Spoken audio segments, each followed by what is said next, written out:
என் பேரு சோஃபியா அன்புச்செழியன். நான் செங்கல்பட்டு மாவட்டத்துல ஒரு தனியார் பள்ளியில முதல்வரா பணியாற்றிட்டு வரேன்.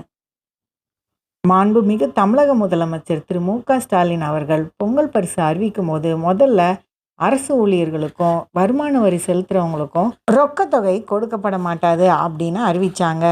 அதுக்கப்புறம் பலருடைய கோரிக்கையை ஏற்று எல்லாருக்குமே ரொக்கத்தொகை கொடுக்கப்படும் அப்படின்னு அறிவிச்சிட்டாங்க.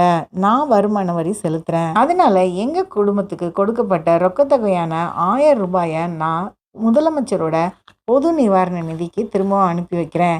பலர் கேட்டாங்க, ஏன் அதை மட்டும் அனுப்புறீங்க, அதிகமாக அனுப்பலாமே அப்படின்னு. இது எங்களுக்கு அரசாங்கம் மூலமா கொடுக்கப்பட்ட தொகை, அதனால தான் நான் அதே தொகையை நான் திரும்ப அனுப்புறேன். இது தேவையுள்ள மக்களை சென்றடையட்டும் அப்படின்றது தான் எங்களுடைய நோக்கம். சிறப்பாக செயல்பட்டுட்டு வர இந்த ஆட்சி இன்னும் நிறைய மக்களுக்கு, தேவையுள்ள மக்களுக்கு நன்மை செய்யறதுக்கு வாழ்த்துக்கள்.